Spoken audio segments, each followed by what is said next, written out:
Bonjour. Donc, je peux dire que je suis formatrice en travail social, c'est mon travail principal depuis 30 ans. Et j'ai aussi, parallèlement, poursuivi des études en sciences de l'éducation et j'ai un doctorat de psychanalyse. Et je poursuis pas mal de recherches en sciences de l'éducation et sur les questions de la création notamment. Et puis à partir d'une pratique de la danse depuis plus de 40 ans. Voilà, c'est aussi à partir de ça que j'ai trouvé intéressant de proposer quelque chose de mes réflexions sur ce sujet. Voilà.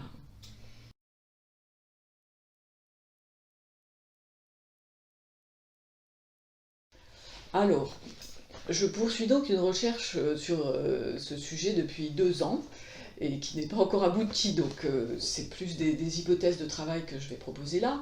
C'est vrai que j'ai observé et participé aussi à des ateliers dits de création, et je me suis aperçue qu'il y a une variété, une palette d'ateliers dans différents champs qui sont pourtant connexes, ou parfois même il y a des zones de recouvrement.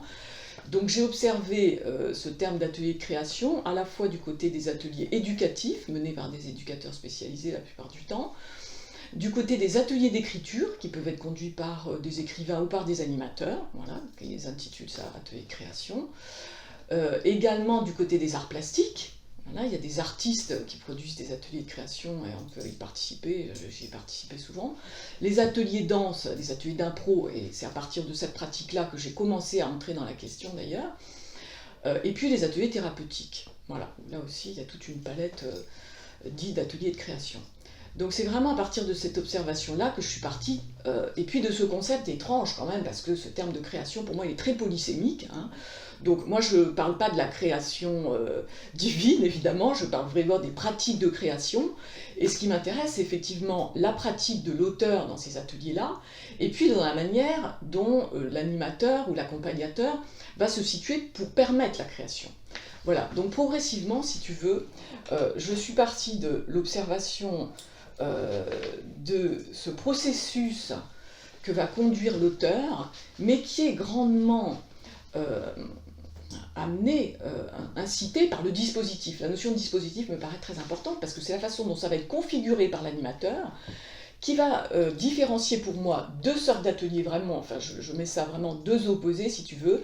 Je vais appeler les premiers les ateliers de créativité, et les autres les ateliers de création. Parce que je pense que voilà, il y a souvent une confusion entre ces deux termes, on emploie l'un pour l'autre, etc. Et pour moi, c'est pas du tout la même chose. Alors, ça a commencé cette histoire avec les ateliers danse que j'ai pratiqué pendant une vingtaine d'années avec Ingeborg Lipté, qui était chorégraphe à Montpellier, avec qui j'ai beaucoup travaillé. Et voilà, je te donne un exemple, je me lançais dans une impro avec tout mon cœur, mon âme, tout ce que tu veux à fond, et puis au bout de 5 minutes, elle m'arrêtait, elle me dit « c'est décoratif ». Voilà. Donc pour elle, ça, c'était pas de la création. Et pourtant, moi, j'y donnais vraiment quelque chose d'une sincérité, d'un élan, etc. Donc là, ça m'a vraiment déjà posé question. Je me suis dit, ben, qu'est-ce que c'est la création si c'est pas ça, cette intensité quand même voilà, de celui qui va, cœur vaillant. Bon. Et je pense que, voilà, comme disait Ingeborg, il faut embrasser beaucoup d'espace pour entrer dans la création. Il y a une dimension d'ampleur, il y a quelque chose de plus.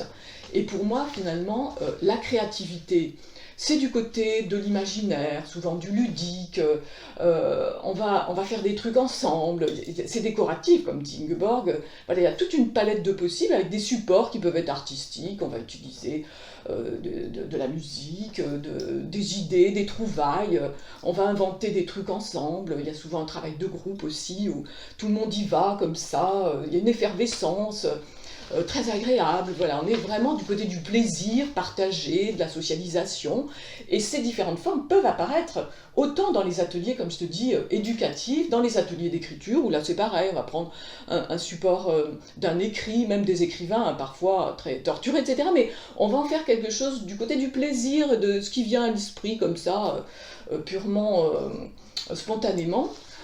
Dans les ateliers d'art plastique, c'est pareil, il peut y avoir comme ça, à la manière de, on va utiliser tel ou tel artiste comme support, et dans les ateliers thérapeutiques, c'est pareil. Dans les EHPAD, j'ai vu beaucoup d'ateliers dits thérapeutiques, pour moi, il n'y a pas de thérapie du tout. On est dans le bien-être, alors sur la dimension thérapeutique, c'est pareil, on peut se questionner sur la dimension du soin. Est-ce que le soin, c'est simplement le soin du côté du care, quoi, de se faire du bien, de faire du bien ensemble dans une relation partagée, agréable, bienveillante, etc. Ou est-ce qu'on est du soin parce qu'il y a une pathologie? voilà, c'est toutes ces questions-là qui s'ouvrent aussi. Donc pour dire que si tu veux, il y a une différence entre ces ateliers qui pour moi sont légers, vivifiants, du plaisir partagé, et les ateliers de création qui pour moi alors vraiment ouvrent une autre dimension en termes d'intensité, en termes aussi de risque. Il y a une prise de risque identitaire, on remet vraiment à plat, si tu veux, les fondements de la personnalité. Il y a une dimension au plus près du réel, on dirait, un psychanalyse chez les Lacaniens.